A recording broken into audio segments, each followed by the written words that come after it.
ಸ್ವರೂಪನಾದ ಕ್ರಿಸ್ತೇಸುವಿನ ಸುಮಧುರವಾದ ನಾಮದಲ್ಲಿ ನಿಮ್ಮೆಲ್ಲರನ್ನ ವಂದಿಸುತ್ತೇನೆ. ಆತ್ಮೀಯರೇ, ಈ ದಿನಗಳಲ್ಲಿ ನಾವೆಲ್ಲೂ ನೋಡಿದರೂ ಸಮಾಧಾನವಿಲ್ಲವೆಂಬ ಒಂದು ಮಾತನ್ನು ನಾವು ಕೇಳುತ್ತಾ ಇದ್ದೇವೆ. ಆದರೆ ಈ ದಿನ ಸತ್ಯವೇದದಲ್ಲಿ ಸಮಾಧಾನದ ಕುರಿತಾಗಿ ಏನನ್ನು ಬರೆಯಲ್ಪಟ್ಟಿದೆ ಎಂಬುದಾಗಿ ನಾವು ಧ್ಯಾನ ಮಾಡೋಣ.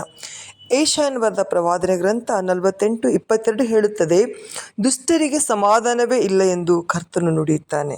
ಹೌದು, ದುಷ್ಟರಿಗೆ ಸಮಾಧಾನವೇ ಇಲ್ಲ ಎಂದು ಸತ್ಯವೇದವು ಪದೇ ಪದೇ ಹೇಳುತ್ತಲೇ ಇದೆ. ಪ್ರಿಯರೇ, ಕರ್ತನನ್ನು ಬಿಟ್ಟು ಆತನಿಗೆ ವಿರೋಧವಾದ ಮಾರ್ಗದಲ್ಲಿ ಹೋಗುವ ಯಾರೇ ಆಗಲಿ ಸಮಾಧಾನದಿಂದ ಜೀವಿಸುವುದಕ್ಕೆ ಆಗೋದಿಲ್ಲ, ಸಾಯುವುದಕ್ಕೂ ಸಾಧ್ಯವಿಲ್ಲ. ಪ್ರಿಯರೇ, ದುಷ್ಟರಿಗೆ ಎಷ್ಟೇ ಹಣವಿದ್ದರೂ, ಸಿರಿ ಸಂಪತ್ತುಗಳಿದ್ದರೂ, ಕೀರ್ತಿ ಇದ್ದರೂ ಅವನು ಸಮಾಧಾನವಿಲ್ಲದವನಾಗಿಯೇ ಪರಿತಪಿಸ್ತಾ ಕಾಲ ಕಳೆಯುತ್ತಾನೆ. ಪ್ರಿಯರೇ, ಹೌದು, ಪಾಪದ ಮಾರ್ಗದಲ್ಲಿ ಹಣ ಸಂಪಾದನೆ ಮಾಡುವವರು ದುಃಖಿತರಾಗಿಯೇ ಹೋಗೋದನ್ನು ನಾವು ನೋಡುತ್ತೇವೆ. ಎಷ್ಟು ಹಣವಿದ್ದರೇನು, ನಾವು ರಾತ್ರಿ ಹಗಲು ಕೋರ್ಟ್ ಕೇಸ್ ಎಂದು, ಪೊಲೀಸ್ ಎಂದು ಅಲೆದಾಡುತ್ತಾ ಇದ್ದೇವೆ. ಸಮಾಧಾನವಾಗಿ ಬದುಕಲು ಸಾಧ್ಯವಿಲ್ಲ ಎಂದು ಹೇಳುತ್ತಾರೆ. ಪ್ರೇರೆ, ಒಮ್ಮೆ ಒಬ್ಬ ವ್ಯಕ್ತಿಯನ್ನು ನಾನು ಸಂಧಿಸಿದೆ. ಆತನು ಹೇಳಿದು, ನಾನು ಒಂದು ಸಂಘದ ಒಂದು ಒಳ್ಳೆಯ ಪದಾಧಿಕಾರಿ ಆಗಿದ್ದೇನೆ. ಆದರೂ ಕೂಡ ಬೇರೆಯವರು ನನ್ನನ್ನು ನೋಡಿ ನನ್ನನ್ನು ಹೇಗಾದರೂ ಮಾಡಿ ಮುಗಿಸಿಬಿಡಬೇಕೆಂಬ ಒಂದು ತಂತ್ರವನ್ನು ಮಾಡುತ್ತಾರೆ. ಎಲ್ಲಿ ಹೋದರೂ ಕೆಲವು ದುಷ್ಟರು ನನ್ನನ್ನು ಹಿಂಬಾಲಿಸ್ತಾರೆ. ನನ್ನ ಕಾರ್ನಲ್ಲಿ, ಮೋಟರ್ ಸೈಕಲ್ಗಳಲ್ಲಿ ಅನೇಕ ದುಷ್ಟ ಜನರು ರಾತ್ರಿ ಹಗಲೆನ್ನದೇ ನನ್ನನ್ನು ಹಿಂದಟ್ಟಿಕೊಂಡೇ ಇರ್ತಾರೆ. ನಾನು ಒಂಟಿಯಾಗಿ ನಡೆಯುವಾಗೆಲ್ಲ ನನಗೆ ಭಯವಾಗುತ್ತದೆ. ಹೆಂಡತಿ ಮಕ್ಕಳನ್ನು ಒಂಟಿಯಾಗಿ ಹೊರಗೆ ಕರೆದುಕೊಂಡು ಹೋಗಲು ಕೂಡ ನನಗೆ ಭಯವಾಗುತ್ತದೆ. ಸಮಾಧಾನವಿಲ್ಲದವನಾಗಿ ಬಾಳುತ್ತಿದ್ದೇನೆ ಎಂಬುದಾಗಿ ಹೇಳ್ತಾ ಇದ್ರು. ಪ್ರೇರೆ, ಹೌದು, ಸಮಾಧಾನವೇ ಇಲ್ಲ ಎಂದು ಆತನು ಬಹಳ ನೊಂದುಕೊಂಡ ಕಾರಣ ಆತನು ತನ್ನ ಕಾರ್ಯವನ್ನು ದುಷ್ಟತ್ವದಲ್ಲಿರೋದ್ರಿಂದ ಅಥವಾ ತಾನು ದುಷ್ಟ ಕಾರ್ಯಗಳನ್ನು ಮಾಡುತ್ತಿರೋದ್ರಿಂದ ಆತನಿಗೆ ಸಮಾಧಾನವಿರಲಿಲ್ಲ. ಹೌದು, ಕೆಲವು ವೇಳೆಗಳಲ್ಲಿ ನಾವು ದುರ್ಮಾರ್ಗತನದಿಂದ ಸಂಪಾದಿಸಿದ ಹೆಸರನ್ನು, ಕೀರ್ತಿಯನ್ನು ಕಂಡು ಬಹಳ ಅಸಹ್ಯಗೊಳ್ಳುತ್ತೇವೆ. ಕೆಲವರು ಸಿನಿಮಾ ನಟಿಯರನ್ನು ನೋಡಿ ಅಸಹ್ಯಗೊಳ್ಳುತ್ತಾರೆ. ಕೆಲವರು ರಾಜಕೀಯ ವ್ಯಕ್ತಿಗಳನ್ನು ಕಂಡು ಬಹಳ ಅಸಹ್ಯ ಪಡುತ್ತಾರೆ. ಅರಸನಾದಂಥ ದಾವೀದನು ಸಹ ಒಂದೊಂದು ದಿನದಲ್ಲಿ ಈ ವಿಧವಾದಂಥ ಅಸೂಯೆಗೆ ಒಳಗಾಗ್ತಾನೆ.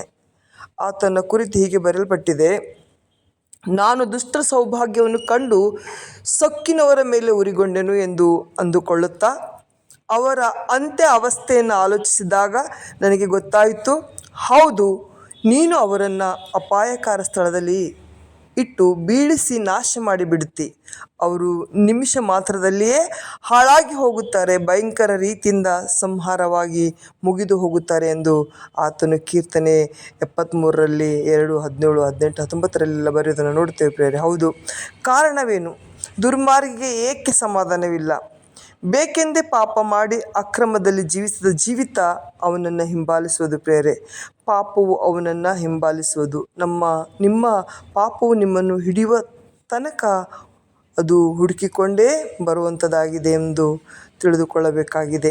ಅರಣ್ಯಕಾಂಡ 32:23 ನಾವು ಓದ್ತೇವೆ. ಪ್ರೇರೆ, ಅಮಂಗಳವು ಪಾಪಗಳನ್ನು ಹಿಂಬಾಲಿಸುವುದು ಎಂದು ಜ್ಞಾನೋಕ್ತಿ 13:21 ನಾವು ಓದುತ್ತೇವೆ. ಪ್ರೇರೆ, ಪ್ರಿಯ ಆತ್ಮೀಯ ಸ್ನೇಹಿತರೆ, ದೇವ ಮಕ್ಕಳೇ, ದೇವ ಸಮಾಧಾನವು ನಿನ್ನ ಮನವನ್ನು ಆವರಿಸಬೇಕಾಗಿದೆಯಾ?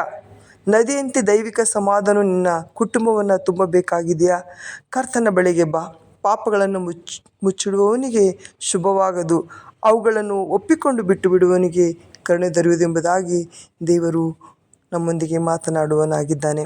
ಯೇಸು ಕ್ರಿಸ್ತನ ರಕ್ತವು ಸಕಲ ಪಾಪಗಳನ್ನು ನಿವಾರಣೆ ಮಾಡಿ ನಮ್ಮನ್ನು ಶುದ್ಧಿ ಮಾಡುತ್ತದೆ.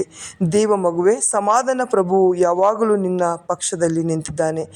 ಪಾಪಿಗಳಿಗಾಗಿಯೂ ಮರಿಯಾದ ತಪ್ಪು ದೋಷಗಳಿಗೂ ತಪ್ಪಿಸಿಕೊಂಡು ನಿನ್ನನ್ನು ಕಾಯ್ದುಕೋ, ಆಗ ನೀನು ಆಶೀರ್ವಾದ ಹೊಂದಿವಿ. ಸಮಾಧಾನವನ್ನು ಹಾಗೆ ಮಾಡುವುದರೊಳಗೆ ಇದ್ದು ಸಾಕಾಯಿತು, ನಾನು ಸಮಾಧಾನ ಪ್ರಿಯನು ಎಂಬುದಾಗಿ ಕೀರ್ತನೆಗಾರನು ಹೇಳುತ್ತಾನೆ. ಆದ್ದರಿಂದ ದೇವರು ಸಮಾಧಾನದ ಪ್ರಭುವಾಗಿದ್ದಾನೆ. ಏಷಾಯನ ಬರೆದ ಪ್ರವಾದನೆ ಗ್ರಂಥ 54:10 ಹೇಳ್ತದೆ, ನನ್ನ ಕೃಪೆಯು ನಿನ್ನನ್ನು ಬಿಟ್ಟು ಹೋಗೋದು, ಸಮಾಧಾನದಿಂದ ನನ್ನ ಒಪ್ಪಂದವು ಕದಲದು ಎಂದು ನಿನ್ನನ್ನು ಕರುಣಿಸುವ ಕರ್ತನು ಅನ್ನುತ್ತಾನೆ ಎಂಬುದಾಗಿ. ಹಾಗಿರೋದ್ರಿಂದ ಆತ್ಮೀಯರೇ, ಕರ್ತನಲ್ಲಿ ಮಾತ್ರ ನಮಗೆ ಸಮಾಧಾನ ಉಂಟು. ದುಷ್ಟ ಕಾರ್ಯಗಳನ್ನು ಬಿಟ್ಟು ದೇವರ ಸಮಕ್ಷಮದಲ್ಲಿ, ಆತನ ಪ್ರತಿದಿನವೂ ಆತನೊಂದು ಅನ್ಯೋನ್ಯತೆಯಲ್ಲಿ ನಡೆಯುವಾಗ ದೈವಿಕವಾದಂಥ ಸಮಾಧಾನವು ನಮ್ಮದಾಗುತ್ತದೆ. ದೇವರು ತಾನೇ ಇಡೀ ದಿನವೂ ಸಮಾಧಾನಕರವಾಗಿ ಜೀವಿಸುವ ಹಾಗೆ ನಮ್ಮೆಲ್ಲರಿಗೂ ಕೃಪೆಯನ್ನು ಅನುಗ್ರಹಿಸಲಿ. ಆಮೇನ್. Praise the lord.